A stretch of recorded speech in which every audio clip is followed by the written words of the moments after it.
Welcome back to the Stylist Rant Podcast. My name is Kristen.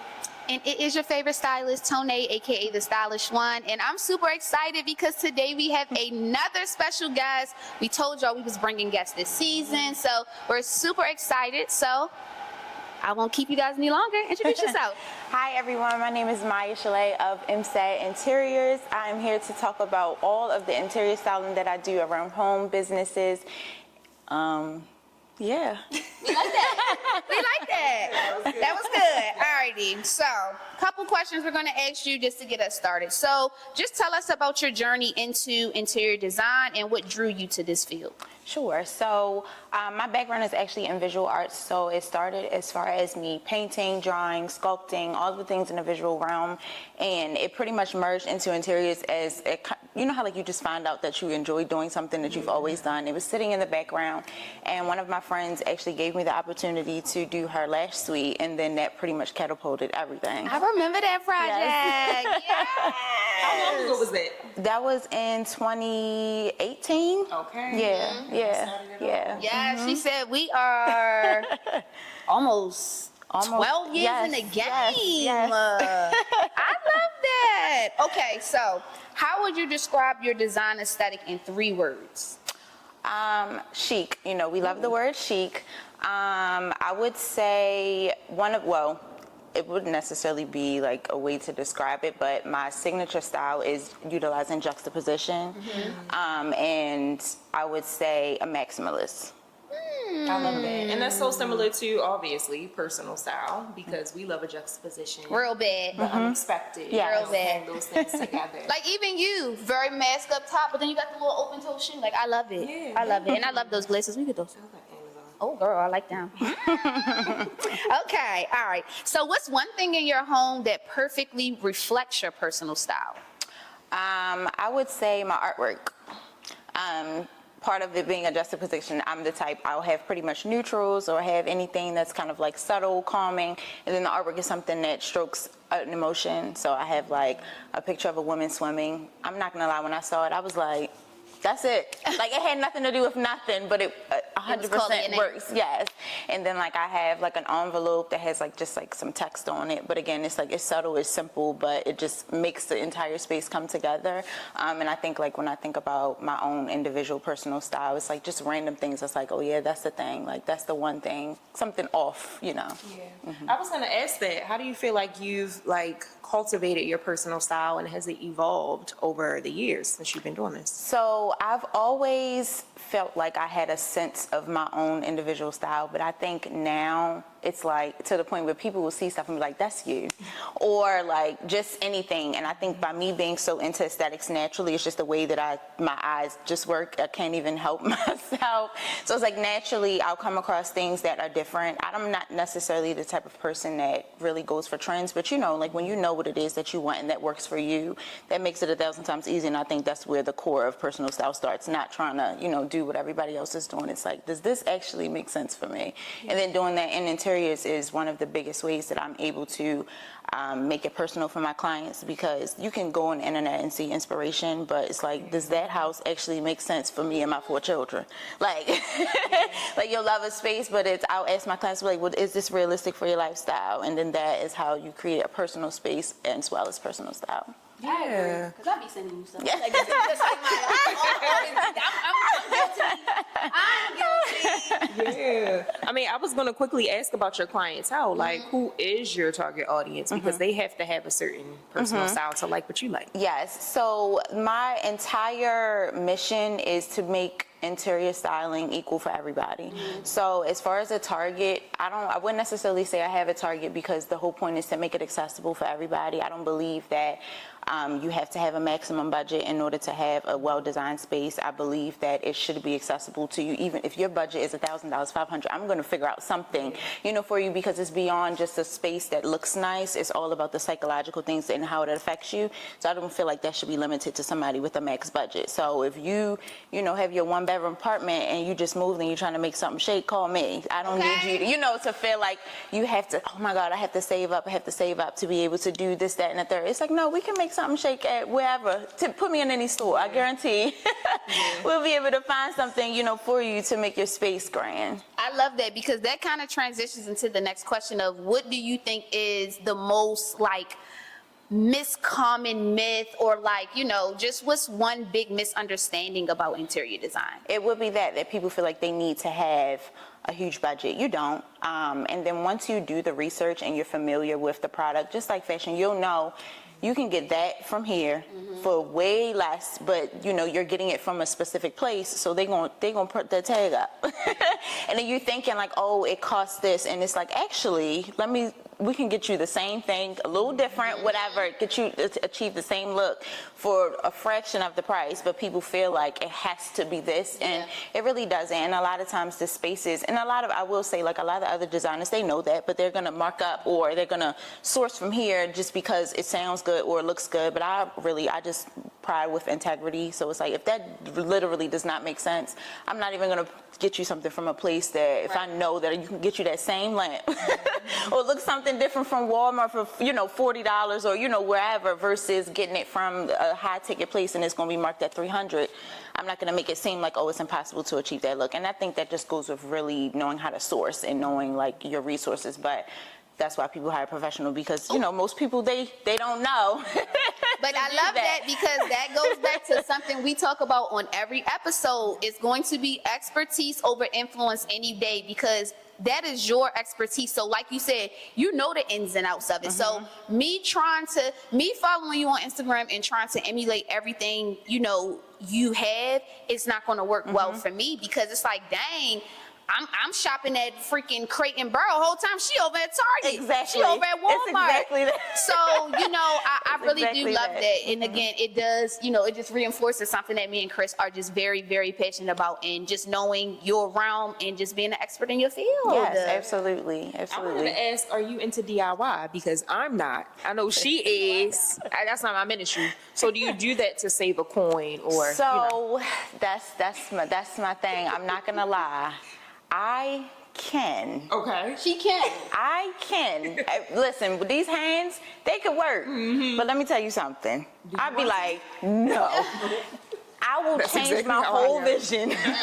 If it requires, now, don't get me wrong. If it's something that it's like, we got to, you know what I mean? Or if I'm like, oh, absolutely not, we can make that, then I'll be like, okay. But sometimes I look at time and be like, is it really worth it, you know, the time? Or let's say it's a marble table, a client wants a marble table, that's a, you know, and a lot of people are making them. I've seen people do all types of DIYs with marble tables. They've taken like wood coffee tables and put like the vinyl paper that's like the marble, all of that stuff. I don't have time for that. Right. Because I know a couple places that sell some decent looking ones for under $200. Let's do that. Yeah. Because I'm not about to be trying to make sure the edges are. Yes. I don't have time. No, absolutely not. So to answer your question, I will if they like, I really want, you know, if I'm bored or something like that. Yeah. But it's like, I'm going to find you one. Don't worry. You know, we're going to get you that table, but guess who's not about to be gluing nothing? Like that's, that's like, yes. I love that. That's a lot of work. Alrighty, so diving into fashion and interior design and just basically like the similarities of it. Do you see a connection between the way people dress and the way they design their home? Yes, I would say the connection is more on how they want their home to be, not necessarily how it's actually reflected. Most of the time my clients have, when they come to me like with their inspiration, I'm like, oh, this checks. You just have an issue with execution. So it'll reflect as far as their style personally. Like I usually might vet them, like, you know, if I have a chance to like look at their Instagram or just get to know them, and I can kind of see like, but I also believe that some people can, you know, really know how to dress. They can recognize a well-styled space, but they just may not be able to like achieve that. And that's when it goes into, you know, it's a different realm. But the principles are the same. The same principles that you use to style clothes is the exact same principles that you use to style homes. But some people just may not know how to apply that. Like they'll know like, okay, this top looks good with these pants, but they may not be able to. They can look at a space and be like, oh, that sofa looks really nice with that chair, but I don't even know how they got there, but I know that that looks nice. So it's like, that's typically what happens. And I'm the one that kind of pulls it out and I actually do the comparison to my clients a lot of times to help them understand, because a lot of times they don't really get it. That's good. I love that because that again transitions into the next question perfect, which is if a home were an outfit, what elements would be the statement piece, accessories, and the foundation? And that's exactly what I implement. I use certain verbiage with my clients all the time. I'll say, like, what's your anchor? I'll say, and I'll ask them specifically, do you want this to be an anchor? Yeah. Because that means that's going to be the base. And so that could be, for your outfit, is that your pants? Yep. Is that your top? Is that your shoes that you want to be the thing? And so it's like, if you want the chair to be the thing or your sofa to be the thing, I need everybody else that's in that's body. I call my furniture people, but I'll be like, I need everybody else to be on the back. They're the background. So, and then I'll ask them, is this what you want to be the thing? Because if you want the sofa to be the thing, then we're gonna find, and I call it my ABC method. You find an anchor, and then you find something that complements, and then you find something that balances it. So your balance will be like your coffee table. It's gonna feed off of your sofa, and then your accent chair is gonna be something that's going to complement everything. And so like in an outfit, it's pretty much the same way. It's like you got your top, your pants, and your shoes. So your pants might be the balance. Kind of just equals everything out. The complement is going to be the shoes. Most of the time people go for a statement shoe, statement chair. We love statement chairs, but the sofa is the anchor because it's the largest piece. It's the first thing that you see. It can still look nice, but that doesn't necessarily mean it has to be the most interesting. And I actually talk a lot about this in my ebook that I just released. So What's the ebook It's called name? The Sleek Method. So it pretty much breaks my entire ideology down, so to allow people to be able to style their homes with the same methods that I use. But that's something that I harp on because that allows you to figure out what pieces specifically you need to be purchasing. Because you'll fall in love with a chair that's over the top, and then you'll look at you'll say, I love that chair, save it, and then you see a coffee table that's over the top. Oh my God, I love this. And then you see this sofa. Oh my God, it's so nice. And all of it, so they scream, they competing. Everybody can't be Beyonce when it comes to furniture. You gotta have, your background pieces. And just like your wardrobe, if you loud at the top, middle, and bottom, it's it's overwhelming. Yeah, works the same. I love that. Well, where can people find this ebook? So it's available on my website. Which is? So you just scroll down to MiyaShelae.com. Okay. And then you just scroll all the way down to the bottom and you'll be able to purchase it. And then you just download it right to your phone. You can use it as a reference whenever you're shopping in the store. I have links for different places that I get different things from. So I'm dropping literally all my tea. So it's definitely worth it. Diagrams to help you understand placement, arrangement, all of the things. And then, like I said, just resources. So if you're looking for where should I get, my anchor furniture from, where should I get my accent furniture from, these are the places that I actually source from outside of the, you can just Google furniture places, and a lot of places that we commonly know will come up. But those underground sites I actually have available for you. Okay. She giving y'all the tips. No, for real. Because that was a little shameless plug because we didn't know about that. I like that. How did you come up with that concept? Because were people asking oh Miya, where do you, or do you just feel like it's a need for everybody? So that, again, to my point of why I'm doing it, it's I'm not going to gatekeep because it's I'm just going to make it accessible. But people ask me these questions all the time. They DM me, hey, what should I do? Or they'll make videos and express certain issues, and I'm like, they gotta call me. But I understand that, everybody, they may not, because they may think off rip, oh my God, I need so much money to work with her or whatever. Some people, they don't even take a second to even look to see what your prices are. I'm also extremely accommodating. I have services that allow you just to book me for an hour to speak, to help you talk through some things. But some people, they just think oh my God, if I'm hiring a professional, it's way out of my budget, whatever. So this is just something that I wanted to create to still just make it accessible for people who may just happen to follow me on TikTok or something, and then they seeing it, it's oh, this is a resource that I can use. And then if you still feel like you need help, you can always just book me after. But I was just called to do it because I just felt people still needed to have something that may be apprehensive, to actually take the step further. And then sometimes you may not really need that. You may just need to see some visuals, because I have visuals on how I style coffee tables, shelves, room placements, all of those things. And instead of you going on Pinterest not even knowing what to search for, I put it all there, make it easy for you, because this is exactly what you need. Because you can kind of go on the internet and pinpoint okay, but you don't even know if you should be asking or certain questions oh, I didn't even know that the shelf should be this distance apart, you know what I mean? People don't know that, so it's you don't even know what to search if you don't even know. Exactly. Yes. It's that guide. And I know for stylists as us, we're always helping people to discover their style and be a guide. Do you feel like you have to do that? It's a self-discovery process process for you when it comes to your interior design? So it depends, because a lot of times I will say, my favorite thing is they always say like, do what you want. I love that. But I always say, I'm like, well, I don't live there. That's my favorite thing. Yeah. Like when I'm telling them, I'm like, well, this is your space, not mine. So I can put my touch on it, but I always like to really make sure that I'm getting their input, and so that they feel like it's their space. Right. Because at the end of the day, I don't live there. So they could even come to me with an idea or concept that I'm not too fond of. Now, I'm definitely going to put my professional, like, spin on it to make it elevated as possible. But it's like, at the end of the day, I have to take myself out of it. I'm like, because I literally do not live there. So, so it's like, because I might say, like, I really am not feeling it. I'm like, but you know what? I'm going to make what you have work, because that's, that's the role that it plays. But I know that they kind of come into something within themselves because they're seeing what they vision in their head, actually, but they're just not the ones that's actually executing. They're not the ones that's, executing, but they'll say, like, I have these ideas and I'm thinking in my head, it looks like this, but I just don't know. So it's nice to see them satisfied with the fact that something that they thought of in conjunction with, my own, creativity to be able to create whatever it is that they had in their head. Because I'm pretty sure people might say, like, I want this look, and then it's like, are you able to even articulate what that even means? Right. Not at all. Because half the time it's like, I don't know, and they be like, am I making sense? I'll be like, no. Yeah. They never know. They never know, and I'm like, okay, try to read your mind, but okay. Right.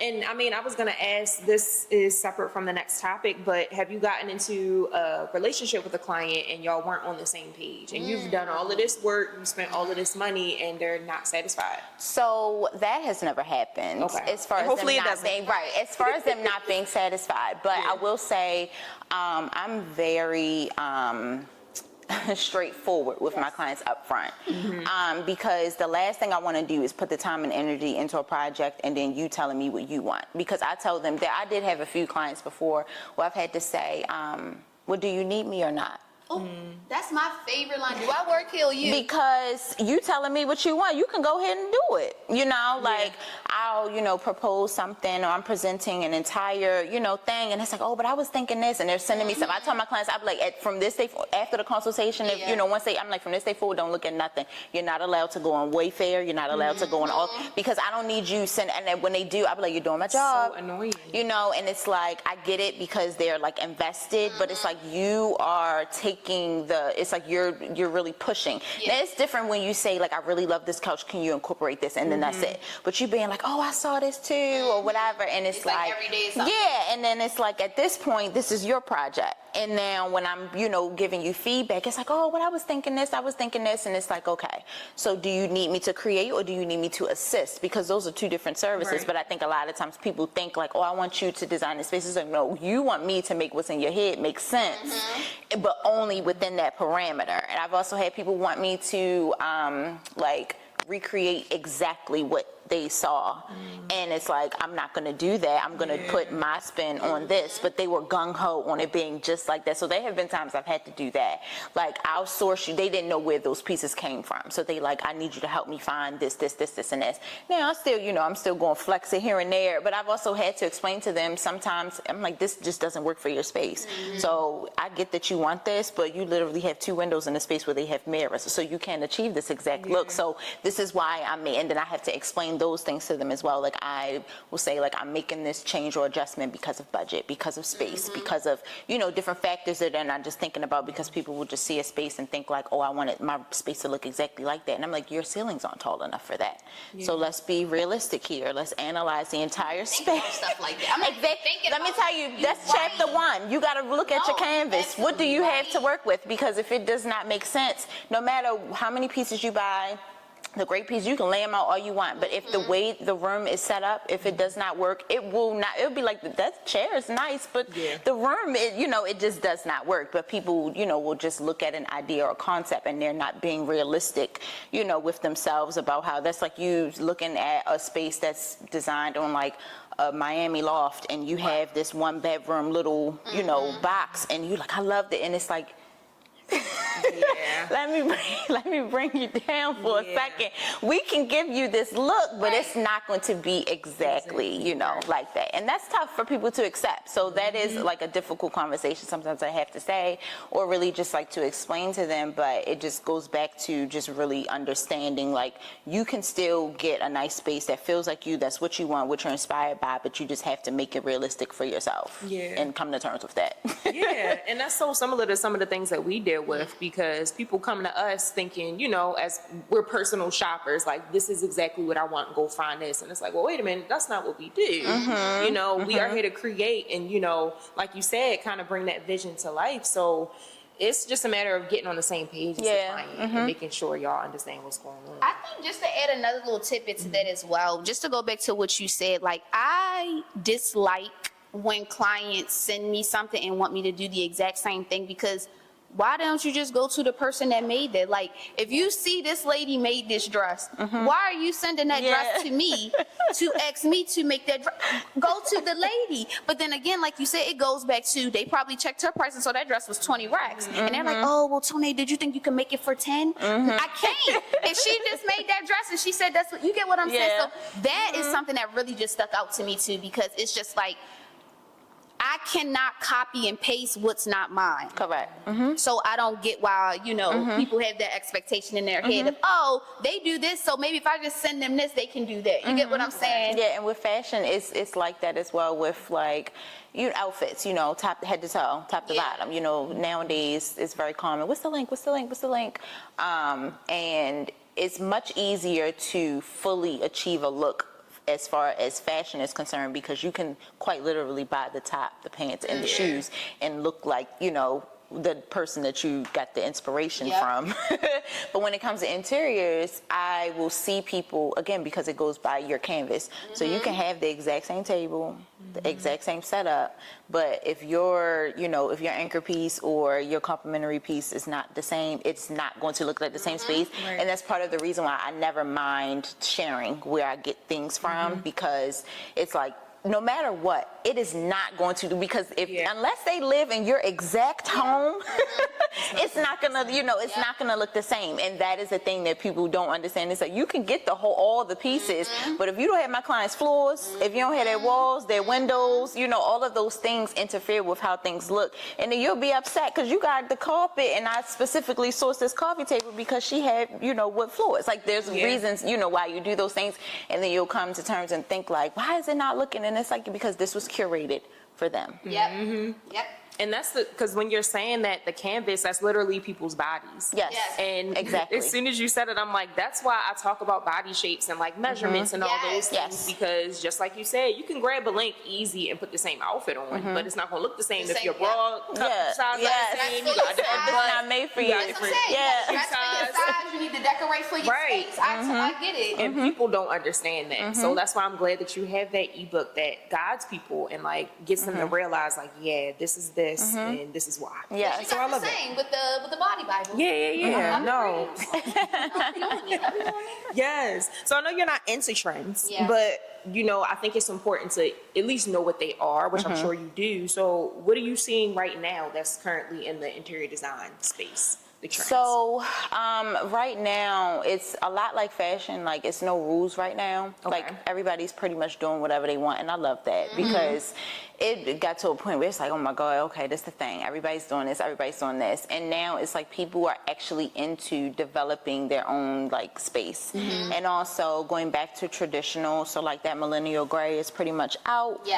People are switching into like color. I love it. And like, again, maximalist is like a really big thing. Like, people are looking for like that cozy, that wow factor, that cozy vibe. You're seeing a lot of like warm tones. So like, a lot of my spaces right now is like lots of deep blues, burgundies, greens. So it's feeling very like 70s, like that, you know, you're thinking about like a cozy home in the 70s. Like, that's really like, I find myself things feeling very vintagey, but then like we're tying in things of like a lot of metallics, again going back into that like era where things are just a bit more interesting. Like, I think right now people are looking for things that are interesting, but they still want it to feel homey. But there was an era where everything was just cold and stark, Like everybody wanted it to look like A model home. yes, exactly. And then now they're like, I want it to feel like it's Like grandma's lived house. in. Yes. Am I tripping?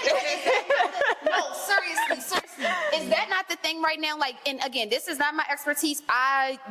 We just love all things creative. But I feel like me scrolling and me just on Pinterest, I feel like everyone, like the theme is like grandma's house. Like, we used to go in grandma's house and they got pictures on the wall, like trinkets, and you get what, and I just feel like that's what everybody's going back to. Yes, because it's personality. Yes. It literally says, and I say to my clients all the time, like, it's what really will make the space feel like, okay, this person lives here. Yes. And it's Spaces like are what going back to pieces. living, So yes. and that's art. That's more artwork on the wall. That's gallery walls. That I always say, like, when you are like picking your like accent pieces and stuff like that, I'll ask my clients, or sometimes I just might do my own personal research. They tell me they have certain hobbies, or or whatever. Like, I'm into this, or I'm into that, or I'm a part of this group. I'm finding coffee table books that reflect that. I'm finding trinkets that might be little miniature statues of things, and those are just subtle ways that you just place you in the space. And that's why I said, like, somebody can replicate the entire space, but it's not going to feel like them, because that, that bowl was specific to you. That coffee table book was specific to you because it was, it was talking about New York, because my client might have been from New York, but they don't live there, or I got you a little taxi car and because you wanted to feel home. And so it's like, I'm literally incorporating things like that. And they're not like just, like, I don't just go into the store and be like, oh, that's cute. It's like, no, it actually has to make sense, in the space. Yeah, it's like you have to be intentional with it. But I think that's what people are really going back to, like spaces that actually feel like them and not just. I think part of the reason why people were so into the simplicity and like the millennial gray is because of like the content era and just things just being very clean and like, and it's like, I get it. I truly was never a fan, but I understand it because they just wanted to look like modern chic luxury, whatever. That's what the model exactly, like. exactly. Right. And even then I go in there and I'll be like, dang, they should have showed some different cabinets. But like Mine, immediately I'm telling you, houses like that. I'll be like, I'll be like, dang, they could have did something, because they can. Yeah. But it's like they going by, and then I really truly believe that we'll start seeing, because there was a point where you would rent an apartment and then they would have white cabinets, right? And then we got out of the white cabinets, and then they started being like that light tan cabinets. Then it got to the dark brown. Now it's like some places you're starting to see that like gray, that's like a little like light gray. Like it's like you're starting to see how, because they're recognizing like the different trends as far as like how, what people are wanting in their spaces. So I remember me and being like, I don't want them cabinets, because that was at the time you wanted white cabinets. Now most people are like, a white kitchen, a white refrigerator. Like, they don't want a white kitchen. They were like, I want my cabinets to be blue. I want my cabinets to be green. Like there was a time when you had a white kitchen with like white marble, that was like it. Now people like, let's warm this up. Like, the first thing my clients say to me majority of the time is, I really just want to warm the place up. And I'm like, well, because depending on, where you live, they probably got that build a grade. Let's just make it white and give them, and that's it. And I'm like, we're going to have to slap some paint on this baby, because that's that's the only way to warm it up. Yes, truly. So I think that's great, because that kind of goes into the next one of, do you think trend culture is helping or hurting creativity? In terms of creativity, no, because I believe that if you're creative, you're creative. You're going to be influenced by whatever. I think if people aren't necessarily using that side of their brain, then yes, because they're just going after what they see. But at the end of the day, the creatives are the trailblazers. So as long as we're creating and giving them something to be inspired by, you kind of keep that pipeline going. Everybody's, not in the space to be the person, the pioneer for like a concept or an idea. And I think it takes a lot to be able to recognize that, because naturally I feel like people get upset that everybody's doing the same thing. It's like, but everybody's not you. Like you can't be upset that people are like copying this. It's like, that's just not their skill set. So that is, they're doing what their role is in society, is to take what you have put into the world. Like that is your role. And I think as long as the creatives are literally creating, there will never be like an issue, because you'll create something and be like, this is revolutionary. I'm wearing this top and these pants like this, and everybody's doing it. And then it's like, okay, they got that from a creative. Now you come up with something else to give them. And that's just pretty much how I feel like the cycle works. It's like, it's not like it's, I get the whole thing about like mimicking and like things like that as far as like the trends, but it's like, as long as somebody's producing it, then they're being creative. It just happens that the people who aren't producing it are the ones that's taking it, but that's kind of the point. You know, you want to do something so that people are inspired to do it. It just happens to be the fact that people just do it copy and paste, but I mean, that's what they're supposed to do. I mean, that's literally how you keep money flowing in all realms all around the world. So, Alrighty, so to wrap up our conversation on trends, give us a trend that you want to see stay, and then give us a trend that you want to see go. So I am still, like I said, currently loving the whole cozy vibe, like really making the space intentional and like personable to you. So I definitely would like that to stay. The one thing that I am not a fan of is the glam. And you haven't really seen in a while, like I said, because people are merging into, but there are still some people who, I don't know, like they're just stuck in 2013. Because honestly, that's when 2003. I mean, I know. it's a mix, but I mean, it's like they still holding on, but that whole, you know, the mirrored furniture, the velvet, you know, sofas and the fur and it is the chandeliers, all that stuff. It drives me crazy. But I do still have some people that like that. But I try to ask them or like just help them to recognize what it is that they actually like about that, so that we can create a space that's similar, but that's not that, and not even similar. It's more about like, I'll say, what is it about this, you know, that you like? Because I want to make it tasteful. And so you could just say like, I just love that it's feminine. Okay, so you like a feminine space. You don't like glam, you like feminine. So that could be soft touches, soft fabrics, you know. And then if you really love the mirrored thing, we could find you, you know, a coffee table that's mirrored, but that's just tasteful, not, you know, that look. And I don't like to harp on, because I understand like some people have, you know, taste, and I never want to make people feel like what it is that they like is ugly. But I'm so honest, I would really be like, so let's move in it, let's take this and let's shift this to a different direction, or to just elevate this. Listen, I'm gonna sprinkle some elevate on something like parsley, because it's gonna make you feel less, you know, bad about me basically saying that is a mess. Like, why are we doing this? Yes, because there are so many spaces that are like glam. Like I said, I feel like everything is fixable, but I think people are just so tied to like this specific look because that's what's been presented to them. And I feel like until they've been introduced to something that's different, they're gonna always revert back to this. And it's like, we can still give you glam with, you know, certain like, you know, fur and like things like that, but it just doesn't have to look so cookie cutter like, you know, what it is that you're presented. So yeah, I definitely would like to shy away from that. And it's also really cold too. I really like the warmness of like where we're going as far as interiors are going.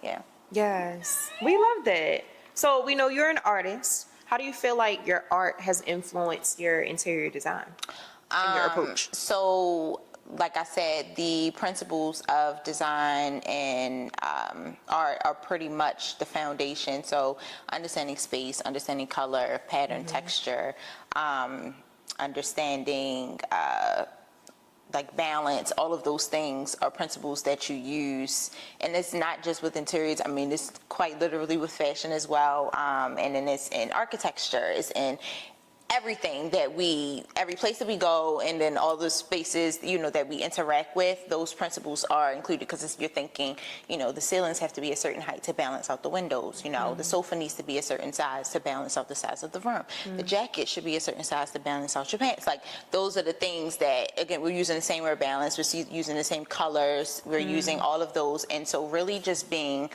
an expert at those principles is going to take anybody who is in any creative realm far. And it's so crazy because when you're in art, and your background is in, like for me, visual arts, that's honestly, I learned that in maybe like the 6th grade. And at that time, what they do is like they give us like a sheet of paper and they put space, they put line, texture, value, and then you have to draw something that speaks to that. And then in your head it's like, this is dumb, like what?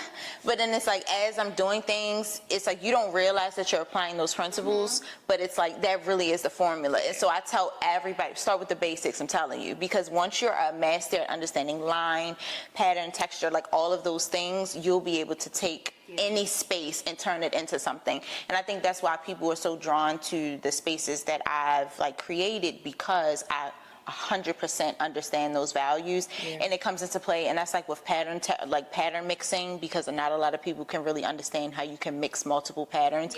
And it's like, because you might be choosing a pattern that is like heavy as far as the composition, so like all the motifs are like really close together, and then you want to pair that with one that it's a little spaced out, so you make stripes, but maybe not like thick stripes, maybe they're like pinstripes with something else. So it's like when I'm styling pillows, they like, how in the world you make that cheetah print look good with that plaid? It's like, haha, because it has to be the right color, the plaid has to be the right depth, like all of those things but if you just saying that to somebody, they like, you speaking Spanish to me, like I don't know what you're talking about. But those are the elements that you learn in art that really show up in the spaces. And like I said, you don't realize it because you think you just doing something, and it's like whole time like it's because you understand those principles. It's just been embedded in you so long that you don't realize that that's actually what it is. So, I mean, what advice would you give someone who is interested in collecting art? Maybe what they're collecting doesn't really match their space, or vice versa. And I think that goes into back to personal style, because like I said, I'm into juxtaposition when it comes to art. Like I love a space and then the artwork absolutely makes no sense. That's my favorite. Like it'll be a space that is so, cozy or very traditional, and then they have some like cartoon image, like as long. But I will say again, this goes into how things are presented and tasteful, because it's not like you're taking some graphic image and then you're getting it on a canvas and you're just hanging it up on the wall. I mean, it's matted properly. It's a nice frame. It now looks like a real nice piece of artwork, in a space that may be a little bit more on a traditional style. So it just looks like, oh, that was interesting for you, for you to choose that. Like I've chosen artwork. There's an artist that I love. His name is Andy Blank, and he creates it's like street art.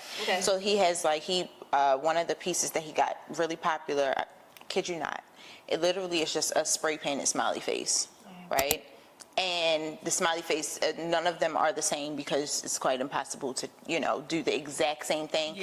But the intricacies of that just make it so interesting. And then let's say you just have, and I'm just mapping out the room in my head, just naturally like a really decent, a nice sofa, even something like this, cool coffee table, got some things on it, and then you just have the artwork. It's like, wow, that 100% fits in the space, but I wouldn't even think that, because in my mind, people go into Home Goods and you're getting these like abstract pieces where it's just some random little lines and stuff like that, but it's like, no, go for the, the little quick little smiley face or whatever, but again, you have to understand who the person is.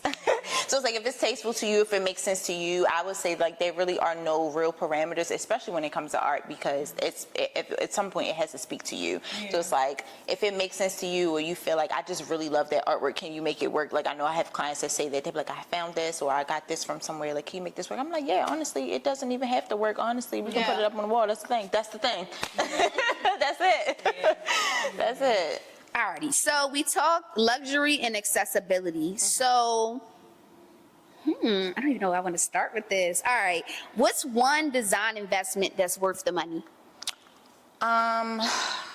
That's actually really good, because I feel like you can flex so much. Like, client give me a budget, I'm flexing. Like, I'll be like, we can still achieve this look. We may not have to, spend that ticket. So it's almost like whatever it is that you feel like you really, really want to, but I would say whatever anchor piece you have. Because 9 times out of 10, it is the anchor. It's 9 times out of 10 going to be the largest piece that you have. And you also, I always tell my clients to like think transitional. And not just for the sake of you changing your space up, like, if you don't want to keep it the exact same for 5 years or whatever, but if you move, I hate when people say like, oh, like I just got all this stuff, I got to get rid of it because I'm moving. And it's like, you want to get pieces that are transitional and that can be styled in different ways so that you can hold on to it. So that doesn't mean like you can invest in a really great sofa now, and let's say you move into like a larger space and you have a basement. Okay, now you can transition that sofa to the basement, you can style it differently.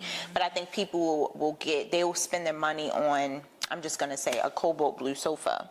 And I don't think that that's worth the investment Yeah. because you can only style it but so many ways. Like, you're going to be stuck. But now if you invested on a really nice gray sofa or a really nice green sofa, or still a blue sofa, maybe it's just not cobalt. Yeah. But you could, something that you can style in different ways, because now you're flexing. Now you could change your action chair.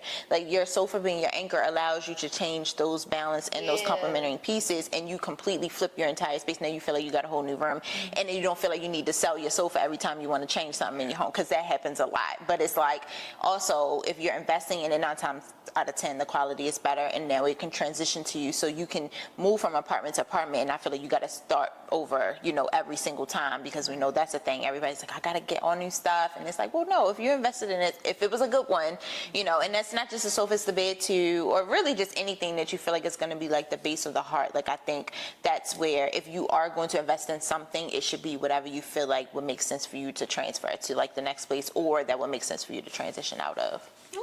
So what do you think people spend the most money on that's just like not necessary? I would say not necessary in the sense of, well, the piece may be necessary, but I think that, again, people just don't know. So I would say rugs, and I would say drapes, textiles in general, bedding, because, again, what's presented to you. So if you go on Amazon right now and then you type in, you know, like a certain rug, they're always going to show you what they want you to buy. Yeah. So immediately, as a consumer, you're thinking, dang, rugs are so expensive. Like, people say that to me all the time, and I'm like, no, they're not. You're just looking at exactly what they want you. They want you to buy the top dollar piece. I'm like, but if you scroll, keep scrolling. But here's the thing. This is why, again, you hire a professional, because I'm going to go to page 32. Right. You may not have the patience. It's so crazy. We say that all the time when we're talking about like online shopping. Like, baby, I'm on page 139. You didn't make it past 4. I'll be like, that's what I tell my clients all the time. I do a deep dive. I don't care. Yes. Sometimes it takes me 4 hours to find a table, because I am literally, I'm telling you, I went through the entire website, everything that they got, and then that didn't work, and I went to the next site and did the same thing. I'm on page 52, and I found your thing on 73. Like, that sometimes that's just how it is. But it's like, imagine you thinking they don't have it. It doesn't, baby. It exists. Yeah. But again, expertise is going to win every time.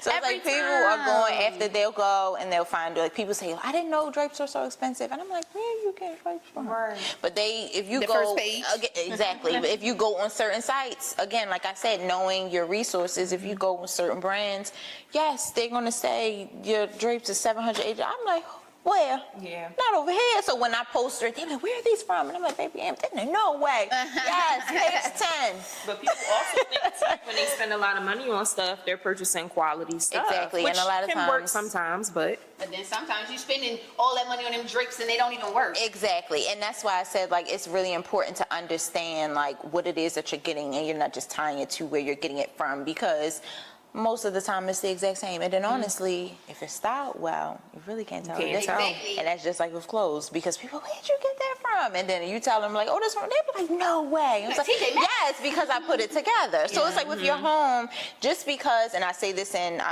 my ebook, just because it didn't cost you like a lot doesn't mean that it has to look cheap. You know, like people feel like, oh, it was, you know, $5. It's like, you could, if you really know what you're doing, you can make a $30 outfit look like $1 million. Yes, And with a home, it's the same way. Whenever I tell people like the overall total, they like, ain't no way it costs. I'm like, yes. I'm like, I did this entire room for $1,000. No, and you got this. I love that. Yes. Yeah. How? It's Don't worry about it. possible. You just have to know, like, you know, that's why I said I flex them numbers. Because it's like, let's say if I fall in love with a table and it's like, I'm like, all right, I really love this table. And then I find a chair that I might like better a little bit, you know, just like a little bit more, but the chair costs, I'm like, all right, let me see if I can flex this table to something else, because I really think that this chair is going to be the star. So it's like, I'm pushing and pulling them numbers to really make it make sense. So that means if I want the table to be just like a basic brown table, you can get like a simple wood coffee table for as low as like $150, and it looks really good once you style it the right way with the right things on top.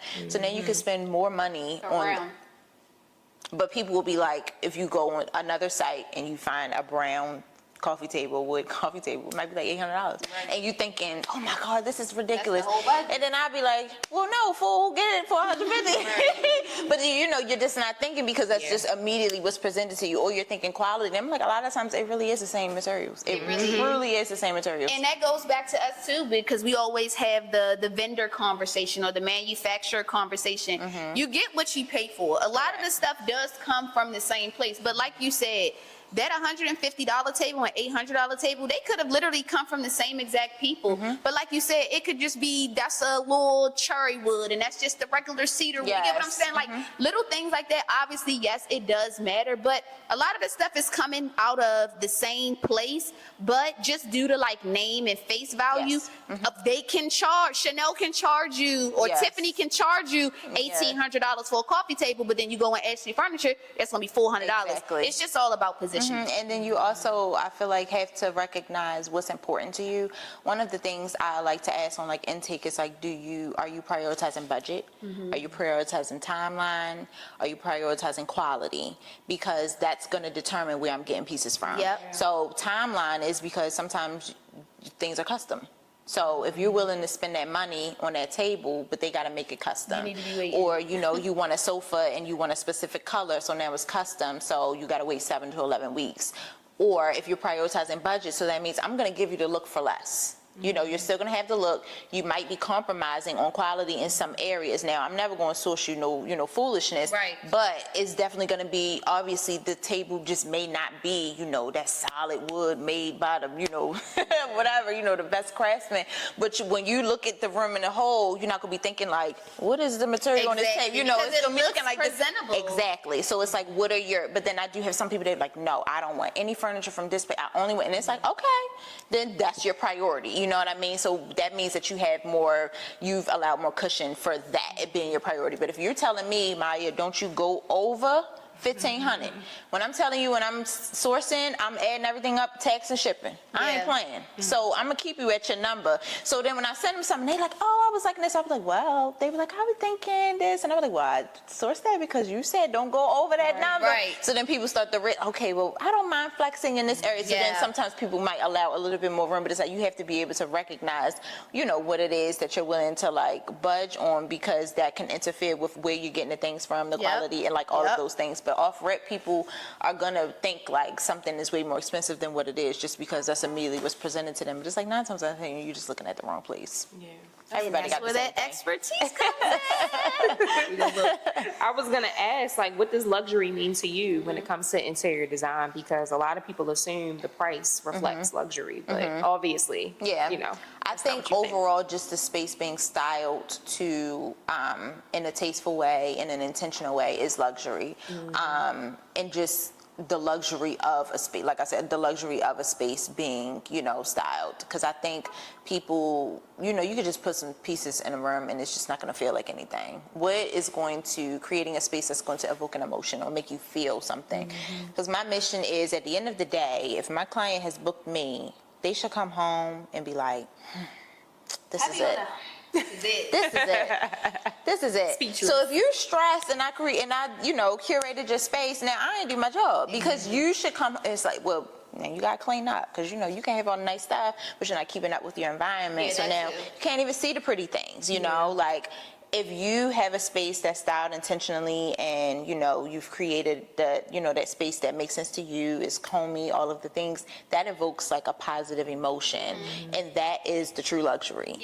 And that's why I feel like so many people have, I wouldn't necessarily say so much chaos mentally, but you wake up stressed, you go to sleep stressed, you're irritated, all that thing. I'd be like, first things first, what's that room looking like? Nothing. Because 9 times out of 10, nothing. White walls. Nothing. I mean, you've been living in your apartment for how long? You still don't have a rug. What's going on, baby? You still don't have curtains. Where's your stuff on your coffee table? And this is the stuff I'm saying. I'm like, how long you been here? And they're like, I didn't want to, because I might move. Okay, so let's take advantage of the time that you have. Like, I don't believe in like holding off on stuff like that, Yes, it's because you responsible. think, it's because you think like, oh, I'm gonna move. Okay, but you're here now. Yes. Yeah. And I So think while you're here, let's live here, because I promise you, it's gonna make it feel less, I can't wait to get out of here. I can't wait to get out of here. It's like you're gonna really enjoy, or really just appreciate the space that you're in now. And like I feel, and I honestly believe that when you are maximizing whatever your minimum blessings are, Yes. that's how you get more. And I think if people, you can't take care of exactly. People, they say if you can't spend $10 right, you're not gonna Listen, spend $100 right. exactly. It's like Yeah. if you're saying like, you know, I'm here, but I can't wait to get out of here. I can't wait to get out. Instead of shifting your mindset to, you know what, this may be a little shack, but let me dress this shack up while I'm It's here. my shack. Yes, it's my shack. Let me get it together. Let me hire Maya. Let me get this space together, because I'm gonna be here for a little bit, and then, you know, and then we're gonna do something even better. Like instead of it being like, I don't want to invest in this because I'm only gonna be here for, but you sleeping there, you paying rent Every there. night. Exactly. Every night. Listen, first thing first, I move somewhere, or we dressing this whole place. I ain't Yeah. playing, because I'm not even gonna be able to think straight if walls bare, windows ain't got nothing on, and coffee table's empty. It's living like, where am I living? The store.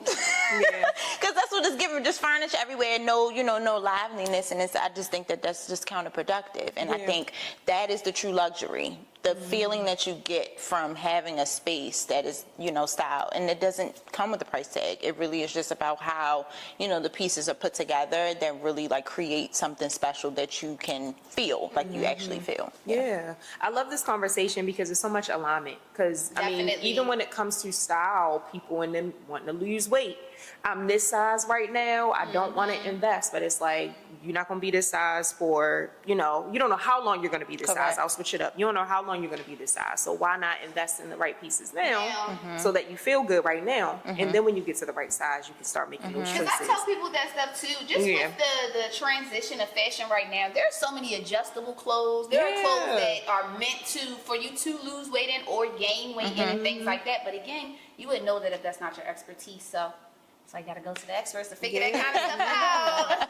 I mean, and speaking of fashion, before we hop into our rapid fire, are there any fashion brands or designers whose aesthetic would translate well into interiors? That's actually a really, really good question. Fashion brands that would translate well. One that let me see. I'm trying to think, because it's such an alignment. I would say the first brand that comes to mind would be Bottega. Okay. And I say that because of craftsmanship. Yeah. And as far as the like silhouettes and intricacies of like the way that pieces are designed, I think that translates. And then this is part of the thing about when I go into stores, my point of view is from an interior stylist point of view. So you could tell a lot about a brand's design identity versus how the store is styled. Yeah. And Bottega is actually a very interesting store. The fixtures, like all that kind of stuff, plays a huge role. So it's like just seeing how that looks like, okay, it makes sense that they chose that chair. Like I had did like a little thing on Prada when I went into there, and the entire store was mint and the floors were like a black and white checkerboard. I'm like, that's tea. But that makes sense because of the brand. I love when like things are curated to match the style, you know, like of the brand. And so it's like showing up in like a home, it's like that makes sense. I think they would be very preppy, very like clean.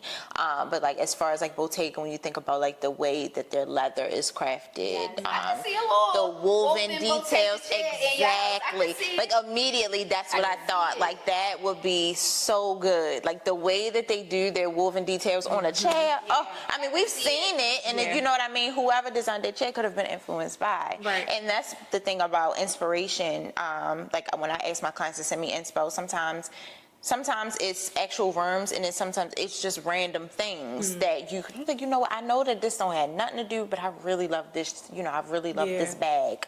And it's like, okay, so how can I translate this bag into a sofa or a chair or whatever? And sometimes it could just be, and that's why I ask the questions like, so what did you like about it? And they're like, I like the shape. Okay, so you like cool shapes. I love the hardware. Okay, so you like, you know, chrome hardware. Okay, so like those are the things that you can pull. But the details that might be something that a brand is known for, like Bottega, as far as like their woven details, that being done in like accent chairs would be fantastic. Like, that would be, they got that. Yes. I can see that. I can definitely see that. So speaking of that, if you could design a room inspired by a fashion icon, who would it be? So one of my favorites individuals that I'm just like inspired by as far as their personal style. I wouldn't necessarily say she's a fashion icon, but Tracy Ellis Ross. What? But some people, icon. yes, but some people may not immediately think to her for fashion. They might. Now I feel like if you're not into fashion, you might not think that. Before she was an actress. Exactly, but so many people they think at her and they immediately go to her roles. They're not thinking because her fashion presence. Yes, you have to really be a fan. So that's why I say like it depends on who you ask. I get it. But I would 110,000%, and I think her style is like I feel like I relate the most to it. Okay. It's like she me with some more money. I'm like, that's how I'm adjusting. Yes, exactly. Like that would be me with some more money, because I'd be like, I would wear that. I would wear that. And I'm talking about even from the glasses, everything. Yes, I'll be like, yep, 110,000%. So it's like taking that and then putting that into a space, and that's cool shapes. That is, different funky textures, silhouettes that are like, not your ordinary. Like that is her vibe, and it honestly just random. I think that she's very like, okay, like, and so it's like creating a space that's like. Literally, it's like, what was the reason that you put that? Sometimes I'll be like, I don't know. And people think it's so funny. I'm like, I'm so serious. Like, I'll be like, I just think that makes sense. Whatever, I'll be like, it doesn't make sense, so let's put it here. And that's the point.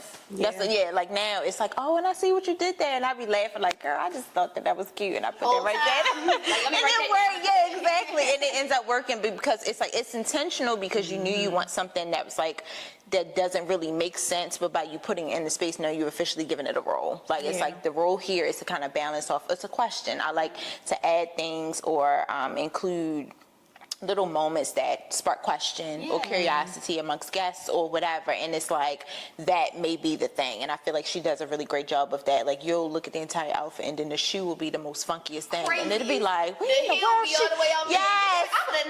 like what is she doing exactly? And that makes it interesting. It's like now you have a conversation piece, whether that be on your clothes, and especially in the room. Like I live for a conversation piece, something that have people like, now why you got that right there? And I'm like, I'm glad you asked.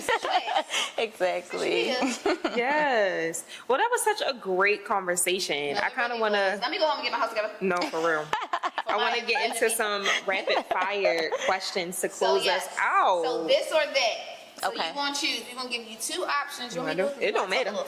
I might answer It's myself. Fine. It's fine. No, for real. So it's going to be this or that. So Okay. tell us which one you choose, okay? Yes. Go ahead, Chris. Natural palette or bold colors? Bold colors. Okay. Modern or traditional? Traditional.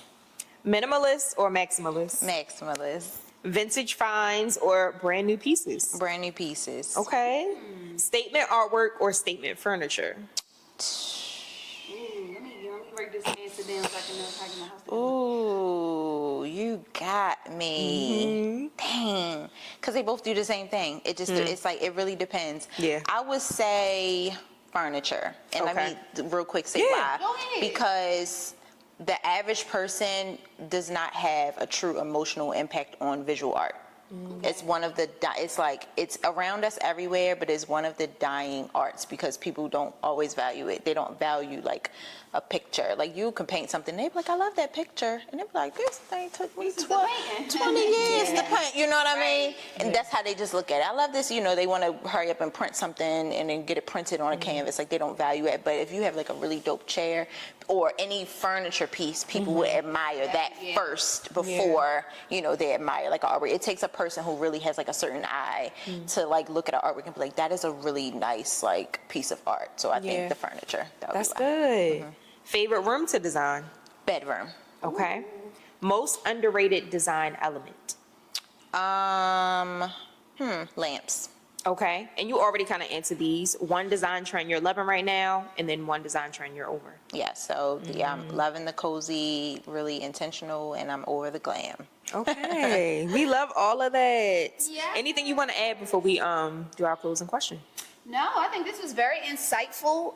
Again, thank you for just a great conversation. I think the purpose of this episode was just to show people how literally all creatives, because that's really what our goal is, to just one, expose creatives to just different things that are going on, but to just also show that we literally are all aligned and all, you know, Doing really the same on the same thing. page, doing the same thing. Different fonts. Literally.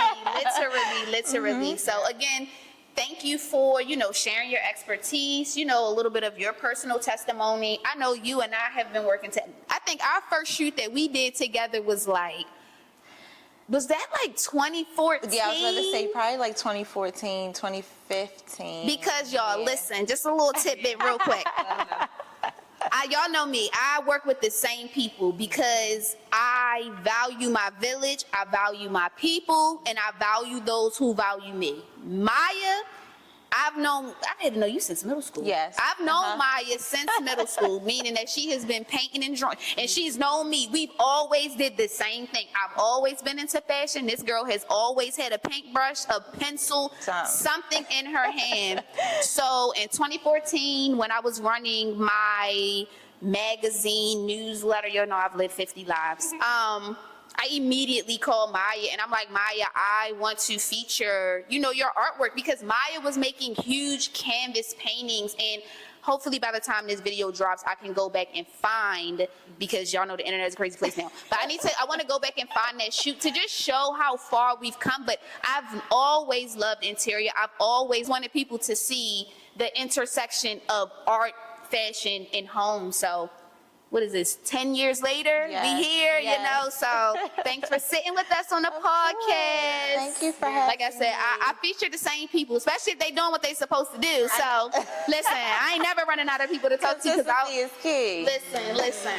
Close us out with the question. Yes. So Maya, what is one piece of advice you would give someone who wants their home to feel more like an authentic reflection of who they are? You may have already kind of answered Yeah, that. I would say start with recognizing the reality of your space, and really ask yourself, how do you want the space to feel? Like, what is the emotion that you would like to evoke? And then pretty much snowball off of that. So like, what pieces make you feel a certain way, whether that be the way it feels, like the comfort level, what it looks like, if you want to get an emotion from that, like that, you know, sofa just looks really nice. I don't really, because some people will say like, you know, I don't really care if it's comfortable, I just like the way it looks. Yeah. And so when you're mad, you're having a bad day, when you come, Yeah, no. right, exactly. Never on that. It's like you have to figure out, like, you know, what you actually want. I think, like I said, I think people go into things with like what they see and they think that it looks nice, but it's like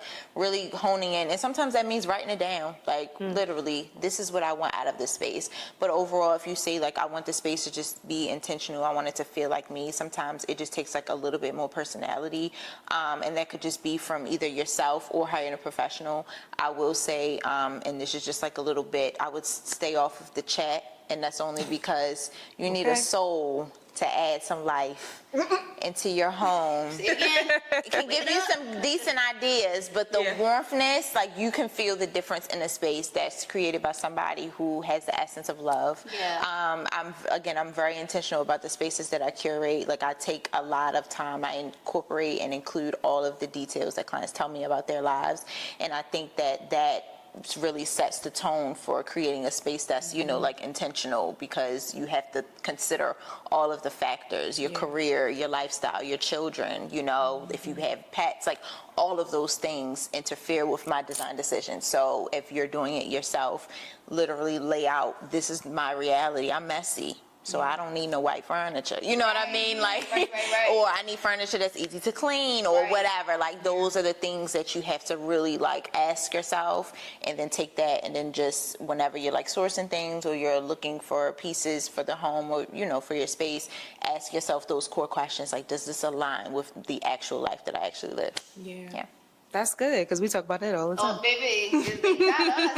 What you talk about now? I'll be like, well, let's not, because you have a toddler. No, sir. Yeah. Or a dog. Right. I'll be like, no. Yes, exactly. I'll be Doesn't like, make sense. okay, Make so it make sense. let's not. Like, I forgot about that. But again, No, I forgot. It always comes back to expertise, because again, as a general person, you're not thinking of those things. Like I said, even when Maya talked about ceiling, I wouldn't even have thought about no ceiling, girl. I don't care. Put it on the ceiling. But how can you can't put a 10-foot 10-foot chandelier Yes. on a ceiling that's only 10 feet. You get what I'm saying? I'm not thinking about stuff like that, but I Yes. get it because in our profession, you know, they don't understand why they can't wear a square neck and why they have to wear a V-neck or why they can't wear a high neck. You get what I'm saying? They're not thinking about stuff like that. Or why they can't wear button-ups. Yeah. Why you can't wear something that tie in the front. Yes. It makes sense. It makes sense. Thank you, All Miss is Miya alignment. Shelae. Yes, thank you so much. Where can people find you on socials? So listen, I got about 15 million pages, but my main page, Miya Shelae, or you can search The Interior Girl on Instagram and TikTok. That is where I pretty much dish all things interior. Yes. My website, MiyaShelae.com, and then you can purchase my ebook on MiyaShelae.com. It is called The Sleek Method. Yes. Well, this was such a good conversation. Thank you for joining us. Thank y'all so much for watching. And we'll see y'all on the next episode. Bye.